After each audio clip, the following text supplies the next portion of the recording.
Hi friends, पिछले class में हम लोग एक्सरसाइज 5.2 का क्वेश्चन नंबर 1 से 12 तक सोल्व किए थे। आज उसके आगे कुछ क्वेश्चन बचा हुआ था, उसको हम लोग सोल्व करेंगे। तो आ जाइए, क्वेश्चन नंबर 13 में क्या कह रहा है। क्वेश्चन नंबर जो 13 है उसमें कह रहा है कि how many 3 digit number are divisible by 7। तो सबसे पहले 3 डिजिट नंबर क्या होता है, 100 से स्टार्ट होगा और 999 पे जाकर के इंड हो जाएगा। तो इसमें कह रहा है कि how many 3 digit numbers are divisible by 7। कह रहा है कि इसके बीच में कितना नंबर है जो 7 से कट जाएगा पूरा पूरी।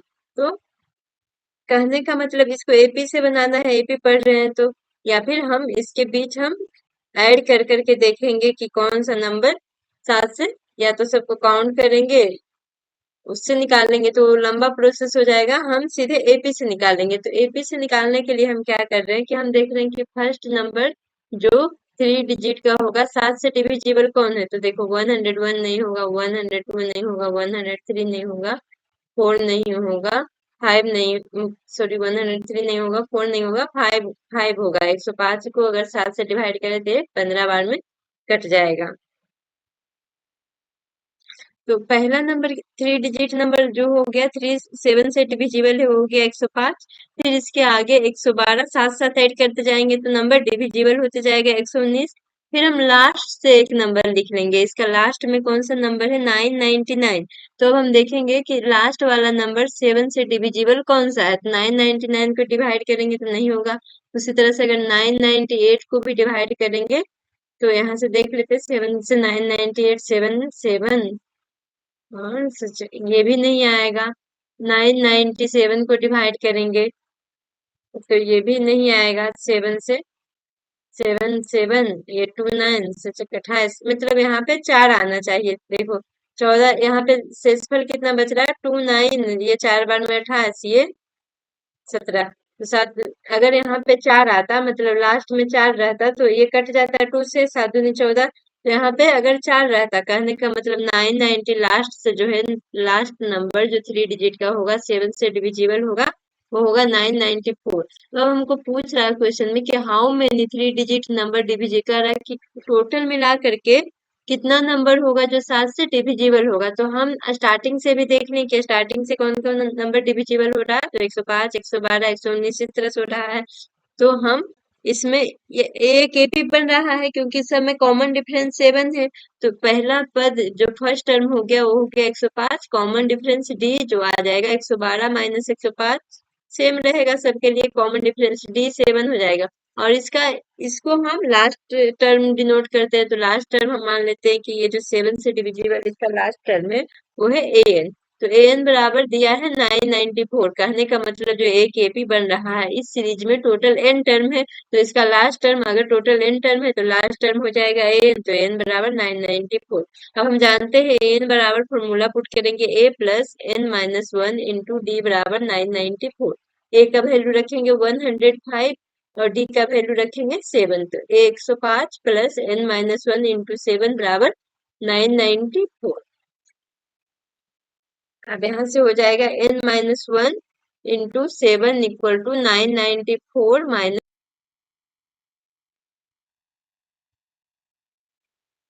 यहाँ पे 994 माइनस 105। तो इसको लिख सकते हैं n minus 1 multiplied 7 equal to, इसमें घटाएंगे तो 14 में से 5 गया 9, यहाँ पे 8 8 बच जाएगा और 9 में से 1 गया तो 889 आएगा। अब n माइनस 1 बराबर 7 मल्टीप्लाई में है तो उधर जाकर के डिवाइड में आ जाएगा, एक कटेगा 7 एकम 7 बार में 7 दूनी ये 18 बचेगा, तो 7 दूनी 14, मतलब 2 बार में 4 और 9 बचेगा, 7 49। तो n माइनस 1 बराबर 127 आया और n बराबर आ जाएगा 127 प्लस 1। कहने का मतलब n का जो वैल्यू आ रहा है 128। तो इस एपी में टोटल कितना टर्म होगा, जो एपी दिया है n यही दिखाता था कि एपी में टोटल नंबर ऑफ टर्म बताता था। तो n में n का वैल्यू आया है 128। अब n का वैल्यू 128 आया, मतलब इस एपी में टोटल 128 टर्म है। और देखो इस एपी के सारे टर्म जो है 7 से डिविजिबल होंगे। तो अगर कहेगा कि कितने 3 डिजिट नंबर 7 से डिविजिबल होंगे तो उसका आंसर हो जाएगा 128। बनाए हैं कैसे, हम दोनों साइड से जो स्टार्टिंग से और एंडिंग से 7 से जो डिविजिबल होगा 3 डिजिट का नंबर ले लिए हैं उससे एक एपी का फॉर्मेशन किए हैं, लास्ट से भी एक नंबर ले लिए ताकि हमको फर्स्ट और लास्ट टर्म पता हो, तो टोटल नंबर ऑफ टर्म हम निकाल सकते हैं एपी का।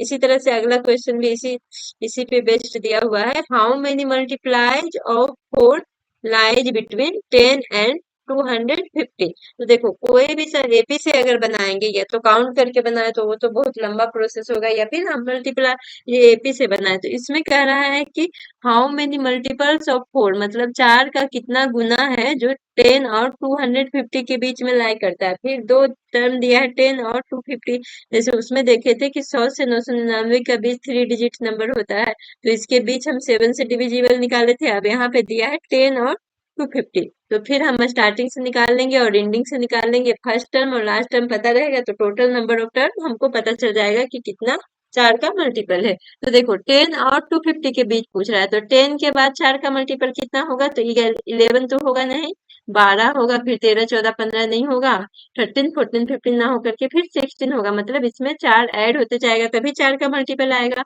मतलब कह रहा है कि मल्टीपल ऑफ, यहाँ पे लिखेंगे मल्टीपल ऑफ 4 बिटवीन 10 एंड 250, दोनों तरफ से लिखेंगे। 10 के तरफ से भी तो यहाँ पे 12, इधर से 16, फिर ये आ जाएगा 20, इसी तरह से डॉट डॉट डॉट, इसका लास्ट टर्म 250, तो 250 को 4 से डिवाइड करेंगे तो ये पूरा पूरी नहीं कटेगा। अब 249 ये भी नहीं कटेगा, 248 कट जाएगा यहाँ से, 4 6 और 2 बार में, मतलब 248 कट जाएगा, तो यहाँ पे लास्ट वाला टर्म जो हो जाएगा 248 हो जाएगा। तो अब एक एपी का फॉर्मेशन कर रहा है, एपी का फॉर्मेशन कर रहा है, तो फर्स्ट टर्म 12 हो गया और कॉमन डिफरेंस सब जगह सेम ही होगा, 4 4 का डिफरेंस है तो 4 है। अब इसी के बीच ये सारा जो है नंबर हम लिखे हैं एपी में जो है, ये सारा नंबर 4 से 4 का मल्टीपल है, या कहने का मतलब 4 का मल्टीपल है तो 4 से डिवाइड भी होगा, तो ये सारा नंबर 4 का मल्टीपल है, इस एपी का सारा टर्म। तो हमको निकालना है कि ऐसा कितने टर्म, ये जो एपी में ऐसा कितने टर्म होगा जो 4 से 4 का मल्टीपल होगा। तो इसमें हम मान लेते हैं कि let n term of this AP, जो एपी बनाए हैं हम, इस एपी का n term is multiple of 4, हम मान लेते हैं कि इसका एन टर्म मल्टीपल ऑफ 4 है, मतलब इसमें टोटल नंबर ऑफ टर्म कितने हैं, एन है, तो एन बराबर जो हो जाएगा, एन को last term, total n term है तो इसका लास्ट टर्म जो होगा ए1, जैसे फर्स्ट टर्म ए1 होता है तो लास्ट टर्म हो जाएगा एन, तो एन बराबर 248 दिया है। अब a plus n minus 1 into d बराबर 248, ए का वैल्यू हमको पता है, डी भी मालूम है और एन निकालना है, तो एन माइनस 1 इंटू 4 बराबर 248।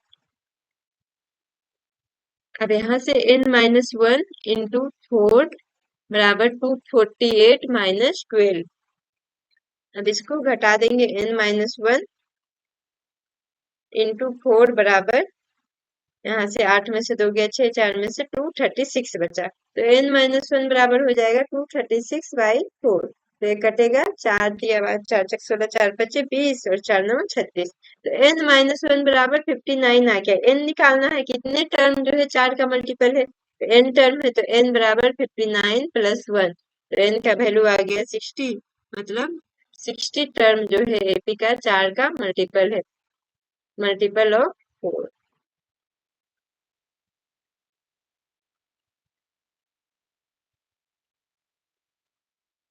अब अगला क्वेश्चन है क्वेश्चन नंबर 15। तो क्वेश्चन नंबर 15 में क्या कह रहा है कि फॉर व्हाट वैल्यू, यहाँ पे है for what value of n are the n term of two AP, यहाँ पे दो अलग अलग एपी दिया है, एक एपी कितना है 63 65 67 एंड 3 10 7 आर इक्वल, कह रहा है कि एन के किस वैल्यू के लिए ये दोनों एपी का एन टर्म जो इक्वल होगा, मतलब एन वैसा क्या आएगा जिसके लिए दोनों का एन टर्म इक्वल होगा। तो एपी कौन कौन सा दिया है, एक है 63 65 67 डॉट डॉट डॉट, और फिर दूसरा एपी क्या दिया है 3 10 17, कह रहा है एन का किस वैल्यू के लिए ये दोनों nth टर्म जो है इक्वल होगा। तो nth टर्म इक्वल कहने का मतलब कि यहाँ पे इस एपी में जो आगे बढ़ते बढ़ते कौन सा ऐसा टर्म आएगा और जो इस एपी में भी वही टर्म आएगा जो इस एपी में आएगा, तो nth टर्म हम निकाल लेते हैं, दोनों को इक्वल कर देंगे तो जो n का वैल्यू आएगा वही होगा।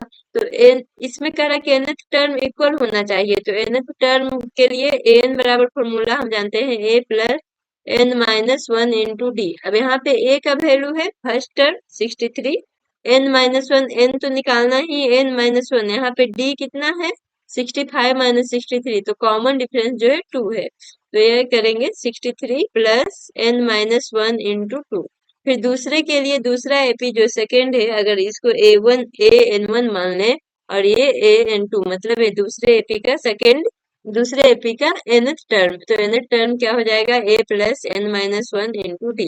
यहाँ पे भी a का वैल्यू 3 है, n माइनस वन, और d का वैल्यू सब में 3, 7 7 का डिफरेंस है, इसलिए n minus one into seven बराबर 3 plus n minus one into seven. और क्वेश्चन से क्या कह रहा है कि दोनों जो nth टर्म होना है इक्वल होना है, तो फ्रॉम क्वेश्चन हम देखेंगे कि दोनों का nth टर्म को हम इक्वल करेंगे, तो a n1 बराबर a n2,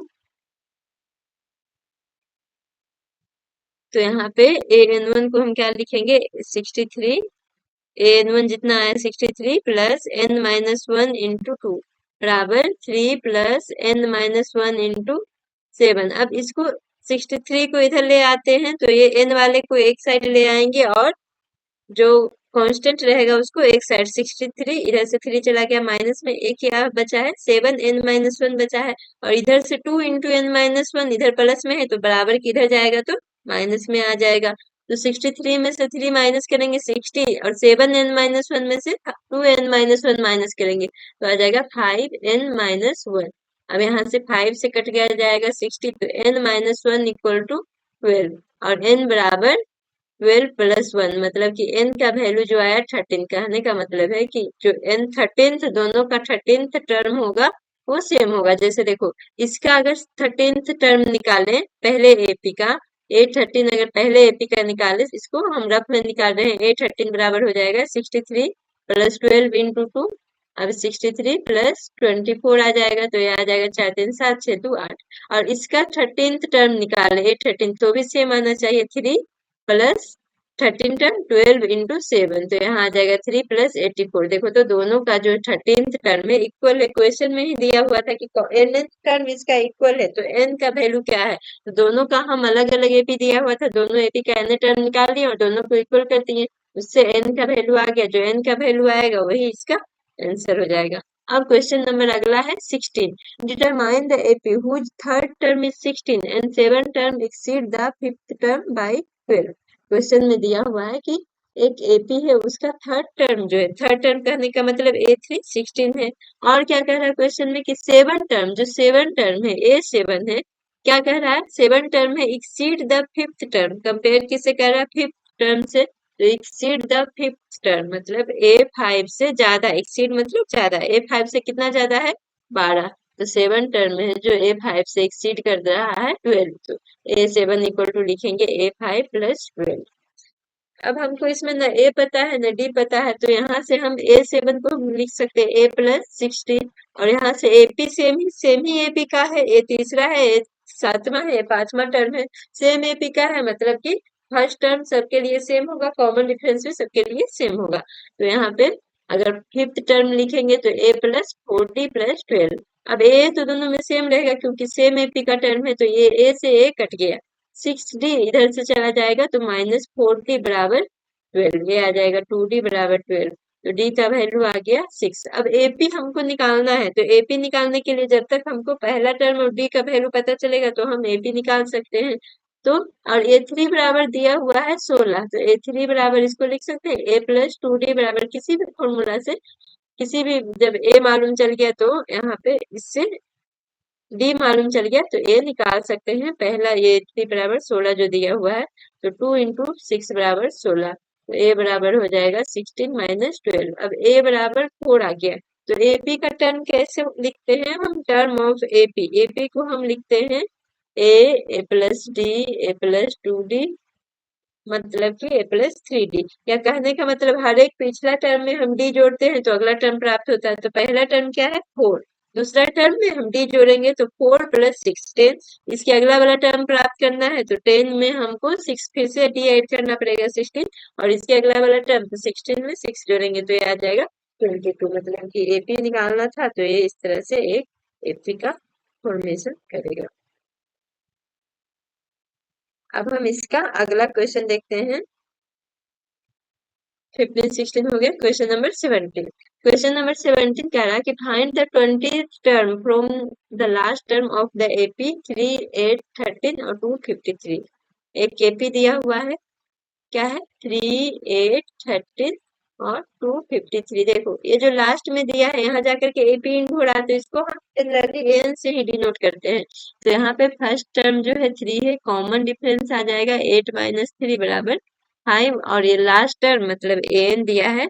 एन क्यों मानते हैं? क्योंकि हम हमेशा कंसीडर करते हैं कि कोई भी एपी में दिया है तो total number of term n है, इसलिए जो लास्ट टर्म होगा वो एन होगा। तो एन बराबर 253 दिया है। तो एन बराबर 253। तो इसमें कह रहा है कि find the 20th term from the last. देखो अगर हमको कहता कि 20th टर्म निकालना है तो A20 बराबर डायरेक्ट हम A प्लस 19D फॉर्मूला लगाते। A प्लस 19D फॉर्मूला लगाते तो A भी हमको पता है और D भी हमको पता है, तो डायरेक्ट निकल जाता A20। तो ये हमेशा स्टार्टिंग से टर्म निकलता है। ऐसा हम एक एग्जाम्पल भी सोल्व किए हैं। तो ये जो है कोई nth टर्म है, ये स्टार्टिंग से जो फॉर्मूला आता है A plus n minus 1 into D, ये स्टार्टिंग के लिए फॉर्मूला है। हमको पूछ रहा है कि इस क्वेश्चन में 20th टर्म फ्रॉम लास्ट, तो इसका लास्ट से 20th टर्म क्या होगा? ये 1 ये 2, मतलब इधर से 20th टर्म निकालना है। तो इधर से 20th टर्म निकालने के लिए हम दो मेथड बताए थे। एक मेथड की टोटल नंबर ऑफ टर्म निकालेंगे, तो an बराबर दिया हुआ 253। तो टोटल नंबर ऑफ टर्म यहाँ से n का वैल्यू निकल जाएगा a plus n minus 1 into d बराबर 253। तो a का वैल्यू 3 है और n माइनस 1 इंटू 5 बराबर 253। अब आ जाएगा n माइनस 1 इंटू 5 बराबर 253 माइनस 3। 253 माइनस 3 करेंगे तो आएगा वैल्यू 250। n माइनस 1 इंटू 5 बराबर 250। 5 से 5 बार में कट जाएगा। n माइनस 1 बराबर 50 आ गया, n बराबर 50 प्लस 1 आ गया, तो n बराबर ये आ गया 51। तो n बराबर 51 आया, कहने का मतलब है कि इस एपी में टोटल टर्म जो है 51 है। हमको निकालना क्या है? 20th term from last. अब 20th टर्म लास्ट से क्या होगा? तो हमको फॉर्मूला पता है फर्स्ट से, तो हम मानेंगे कि जैसे कोई भी नंबर ऑफ सीरीज दिया रहेगा, जैसे 2 4 6, तो जो लास्ट से कहेगा इसमें इसमें लास्ट से दूसरा टर्म है जो एक एपी है इसमें दिया है, मतलब कोई एक सीरीज दिया है तो लास्ट से दूसरा टर्म है, तो स्टार्टिंग से भी तो ये तीसरा टर्म हो रहा है। तो हम यही निकालेंगे कि लास्ट से जो 20th टर्म निकालना है वो स्टार्टिंग से भी कोई सा टर्म होगा, तो वो स्टार्टिंग से कौन सा टर्म होगा तो हमको निकालना है। तो इसको हम निकालने के लिए टर्म फ्रॉम स्टार्टिंग, जो 20th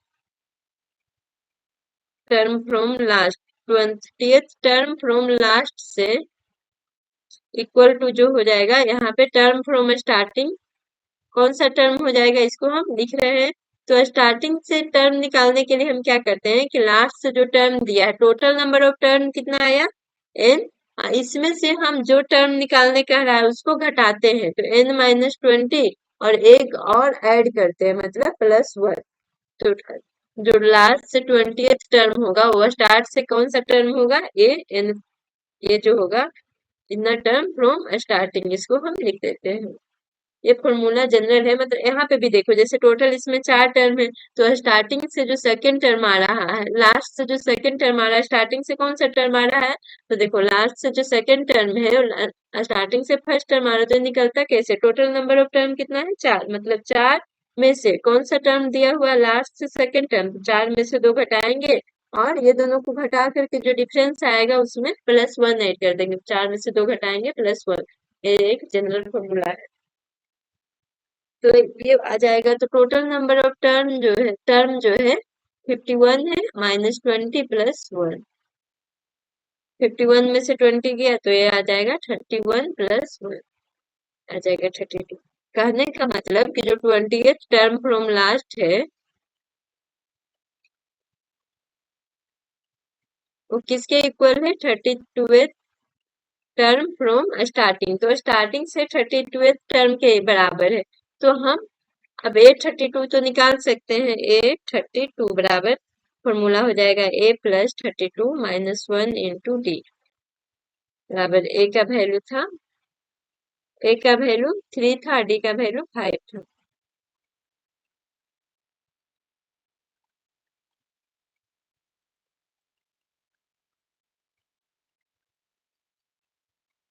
ए का वैल्यू 3 प्लस 32 में से 31 गया इंटू 5। ए आ गया 3 प्लस 5 और ए आ गया 158, मतलब कि जो 20th टर्म फ्रॉम लास्ट आएगा वो 158 आएगा। तो यहाँ पे ए 32 निकाले हैं, यहाँ पे हम इसको लिख सकते हैं 20th टर्म फ्रॉम लास्ट। ए 32 आया है तो ये है स्टार्टिंग से 32th टर्म है, लेकिन लास्ट से जो है 20th टर्म के बराबर होगा, तो ये आ जाएगा 158 आंसर आएगा। तो देखो इस तरह का कोई भी क्वेश्चन रहेगा तो उसमें सबसे पहले हम टोटल नंबर ऑफ टर्म निकालेंगे, और जो स्टार्ट लास्ट से पूछ रहा है उसको हम स्टार्टिंग से निकालेंगे, और स्टार्टिंग से निकाल करके वही टर्म को हम फॉर्मूला पे पुट करके निकाल लेंगे, जो वैल्यू आएगा वही लास्ट से टर्म देगा। तो या फिर एक और मेथड यूज कर सकते हैं, देखो लास्ट से, तो लास्ट वाले टर्म को हम यहाँ पे 253 मान लेते हैं। इधर से ये स्टार्टिंग से था, स्टार्टिंग से पहला टर्म में है तो लास्ट से 20th टर्म पूछ रहा है, तो हम इसको रिवर्स करके मान लेते हैं कि इधर से ये 1 2 काउंटिंग इधर से करेंगे, तो कॉमन डिफरेंस 5 है, मतलब ये 253 है, तो 13 में से 5 किया 8, ये आ जाएगा 248 आएगा। तो इस तरह से 248 आया। इस तरह डोडो डॉट इसका 20th टर्म पूछ रहा है, क्वेश्चन में ही है ना, लास्ट से कह रहा है 20th टर्म, तो लास्ट से 20th टर्म आएगा। तो इसमें ए कितना है 253, दोनों से आंसर सेम ही आएगा। और यहाँ पे डी देखो, यहाँ जो पॉजिटिव में वैल्यू आ रहा था, डी का साइन चेंज हो जाएगा, वैल्यू तो वही आएगा।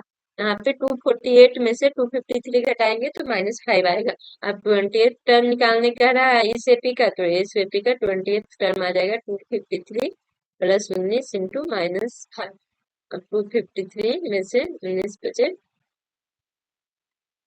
95, इसमें से 13 में से 5 गया 8, और ये बच गया 14 में से 9 गया 5, ये भी आया 158। तो देखो ये स्टार्टिंग से, ये लास्ट से आया 20th टर्म 158। तो हम इसको क्या किए कि लास्ट वाले को हम फर्स्ट जैसा कंसीडर कर लिए, और इस एपी को रिवर्स कर दिए, जो लास्ट से हो गया वही अब फर्स्ट से हो गया। तो या तो ये फॉर्मूला का यूज कर सकते हैं, या फिर लॉन्ग मेथड का, जिसमें टोटल नंबर ऑफ टर्म निकालेंगे, उसके बाद एन टर्म निकालेंगे, जो स्टार्ट लास्ट से टर्म होगा वो स्टार्टिंग से कितना टर्म होगा ये हम निकाल लेंगे। जैसे ही मालूम चलेगा स्टार्टिंग से टर्म निकालने के लिए फॉर्मूला पता है, उस फॉर्मूला पे हम पुट करेंगे तो वैल्यू आ जाएगा। अब क्वेश्चन नंबर 18 देखते हैं। The sum of fourth and eight term of an AP is 24। क्या कह रहा है कि कोई भी एपी का fourth term and eight term का सम है 24।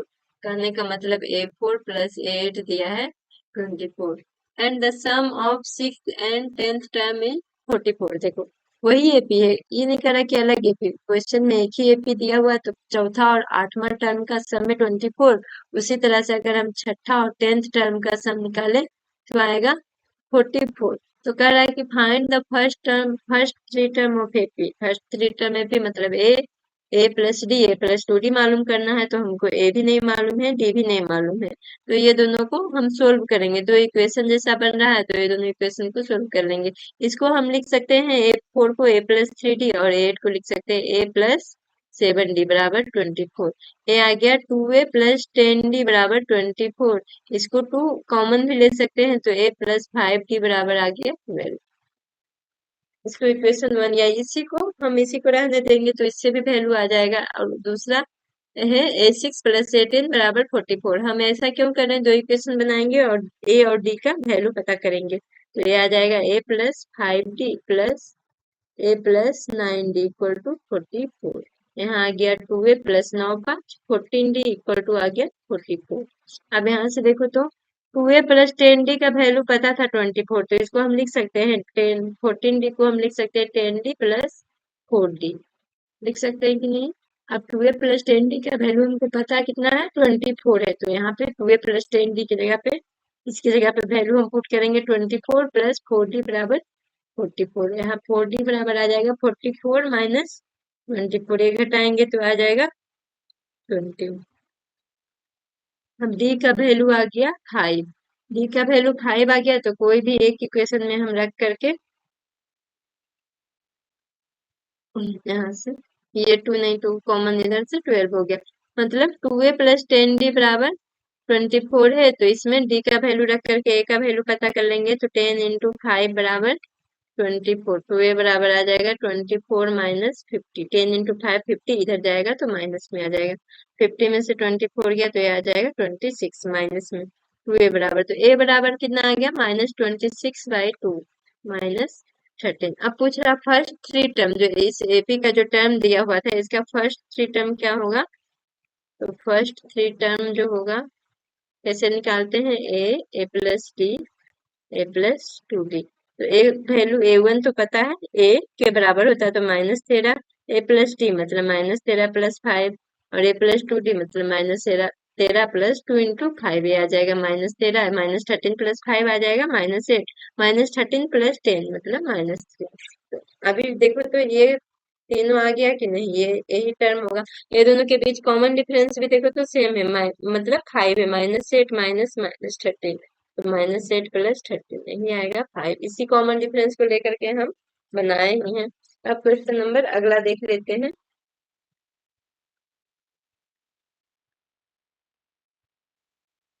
क्या कह रहा है कि Subba Rao started work in 1995 at an annual salary of ₹500। कह रहा 1995 में स्टार्ट किया तो उसका एनुअल सैलरी 5000 था and received an increment of ₹200 each year. कह रहा है कि इंक्रीमेंट उसको 10 साल मतलब 1 साल के बाद इंक्रीमेंट में ₹200 बढ़ जाता है सैलरी में। तो कह रहा है कि इन विच ईयर मतलब कितने साल में उसका सैलरी 7000 हो जाएगा। तो पहले साल का सैलरी क्या दिया हुआ था, देखो स्टार्ट किया 1995 में तो उसी टाइम सैलरी था ₹5000। अब पहले साल में इसको 5000 मिलेगा, उसके अगले साल में सैलरी इसको कितना मिलेगा, तो 200 इंक्रीमेंट मिला के मिलेगा। उसके अगले साल तो जितना मिल रहा था उतना मिल रहा था 5200। फिर इसको हर साल 200 इंक्रीमेंट मिला तो 200 बढ़ते जाएगा। इसी तरह से कह रहा है कि कब ये वैल्यू, कब इसका सैलरी बढ़ करके 7000 हो जाएगा। तो मान लेते हैं कि टोटल नंबर मतलब टोटल नंबर ऑफ ईयर्स जो है जिसमें सैलरी 7000 हो जा रहा है वो एन है। तो एन है तो एन इक्वल टू 7000 दिया हुआ, एक एपी बना रहा है कि नहीं, सब में डिफरेंस 200 है, तो डी बराबर 200 और ए बराबर आ गया 5000। तो एन निकालना है मतलब वही नंबर ऑफ टर्म, मतलब कितने समय में ये 7000 हो जा रहा है, मतलब कितने लास्ट में जब 7000 पहुंच रहा है तो उस टाइम कितना ईयर हो रहा है। इससे अब एन निकालेंगे तो एन इक्वल टू हो जाएगा ए प्लस n-1 इंटू डी। हमको एन का वैल्यू निकालना है, मतलब किस साल, जो 5000 शुरू से है तो किस साल तक यहाँ पहुंचते पहुंचते 7000 मतलब किस साल में सैलरी 7000 हो जाएगा। तो देखो ये A1 था मतलब पहले साल का था 5000, तो ये n साल का हम इसको क्या मान लिए कि n साल में इसका सैलरी 7000 हो जाएगा। तो वही n किस साल कहेगा, तो इससे n का वैल्यू निकालेंगे तो हमको पता चल जाएगा कि किस साल में सैलरी उसका होगा 7000 हो जाएगा। तो एन का वैल्यू 7000 दिया हुआ है, ए का वैल्यू है 5000 और एन निकालना है तो एन को एन ही रहने देंगे, n-1 इंटू 200। अब ये हो जाएगा 7000 minus 5000 equal to n-1 into 200। इसको करेंगे तो माइनस तो 2000 आएगा और n-1 इंटू 200। यहाँ से ये 10 बार में कैंसिल हो जाएगा, n-1 बराबर 10 आ गया। तो अब n बराबर आ जाएगा 10 + 1 मतलब n बराबर 11। तो n क्या आया, ये जो इसका an था तो ये कौन सा आ गया A11। मतलब कि अगर स्टार्टिंग A1 से हुआ है तो A11 11 साल में ये पहले साल का सैलरी है तो 11वें साल का जो सैलरी होगा वो 7000 हो जाएगा। तो इसका आंसर आएगा 11 ईयर, मतलब 11 साल में जो सुब्बा राव का सैलरी है वो हो जाएगा 7000 रुपीज। अब इसका लास्ट क्वेश्चन है क्वेश्चन नंबर 20। क्वेश्चन नंबर 20 में क्या कह रहा है कि Ramkali save ₹5 in the first week of a year. कह रहा है रामकली ₹5 कोई ईयर का पहले वीक में ₹5 सेव करता है और देन इंक्रीज हर वीकली सेविंग बाय ₹1.75। कह रहा है कि पहले वीक में वो ₹5 सेव कर रहा है और अगले वीक में जो हर अगले वीक आ रहा है उसमें ₹1.75 और बढ़ा करके वो सेव कर रहा है। कह रहा है कि फिर द nth वीक, जब nth वीक तक वो सेव करता है तो उसका वीकली सेविंग कितना हो जाता है, हर वीकली सेविंग रामकली उसका वीकली सेविंग ₹20.75 हो जाता है। तो फाइंड एन मतलब किस वीक में उसका सेविंग 20.75 हो जाएगा। तो इसको सबसे पहले एक एपी से बना रहे हैं तो एपी में लिख लेते हैं। तो पहले साल का सैलरी कितना है, सॉरी पहले वीक का सैलरी हो जाएगा 5, दूसरे वीक का सैलरी हर वीक में 1.75 रुपीज ऐड होते जा रहा है। तो दूसरे वीक का सैलरी हो जाएगा वो 5 प्लस 1.75। ये तीसरे वीक का सैलरी, तो दूसरे वीक में हर पहले वाले वीक से हमेशा वो 1.75 बढ़ा दे रहा है। तो इसके पहले वाले वीक में कितना था, 5 प्लस 1.75। ये नहीं कह रहा है कि हर वीक में उतना जमा कर रहा, कह रहा है कि हर हर वीकली सेविंग इंक्रीज कर रहा, मतलब हर वीक में वो 1.75 बढ़ा रहा है। तो पहले वीक में 5 था, दूसरे वीक में 5 प्लस 1.75 हो जाएगा। तीसरे वीक में जो दूसरे वीक में था उसमें से भी 1.75 और ऐड कर देगा। तो दूसरे वीक में 5 प्लस 1.75 था, उसमें प्लस 1.75 रुपीज और ऐड हो गया। इस तरह से करते करते जब वो nth वीक तक आएगा, n वीक तक, तब उसका सेविंग कितना हो जा रहा है, 20.75। तो हमको निकालना है कि जब 20.75 आ रहा है तो कौन से वीक में आ रहा है, मतलब n का वैल्यू फाइंड n। तो a1 बराबर इस a के पी बना रहा है, सब में 1.75 इंक्रीज हो रहा है, मतलब इक्वल इंक्रीज हो रहा है। तो a के पी बना रहा है तो a1 हो जाएगा 5। अब कॉमन डिफरेंस कितना से बढ़ रहा है हर साल, तो 1.75 रुपीज है तो रुपीज ही रहेगा। और एन जो है, एन एन वीक में इसका सेविंग हो जा रहा है 20.75 एन वीक में। तो ये वाला वैल्यू जो हो जाएगा एन होगा। तो एन बराबर फॉर्मूला पुट कर देंगे a plus n minus 1 into d. अब एन के जगह पे, सब के जगह पे वैल्यू पुट कर देंगे। ए के जगह पे 5 था, एन माइनस 1 इंटू 1.75। अब इससे n का वैल्यू कैलकुलेट कर लेंगे तो इधर आ जाएगा 20.75, इधर 5 प्लस में इधर जाएगा तो माइनस में, equal to n minus 1 into 1.75। अब यहाँ से 20.75 में 5 गया तो 15.75 equal to n minus 1 into 1.75। अब यहाँ पे n माइनस 1 बराबर क्या हो जाएगा, इधर मल्टीप्लाई में है तो इधर जाकर के डिवीजन में, मतलब 15.75 बाई 1.75। एक कट जाएगा, डेसिमल हट जाएगा और ये 9 बार में पूरा पूरी कट जाएगा। तो n माइनस 1 बराबर 9 आ गया, तो n का वैल्यू निकालना था। n माइनस 1 बराबर 9, तो n बराबर आ जाएगा 9 प्लस 1, मतलब n बराबर 10th वीक में उसका जो n का वैल्यू आएगा 10 आएगा, और 10th वीक में उसका सेविंग 20.75 हो जाएगा। तो ये इस एक्सरसाइज का लास्ट क्वेश्चन था। अगले वीडियो में हम लोग इसके आगे का मतलब एपी का सम निकालना सीखेंगे। आज के क्लास में बस इतना ही।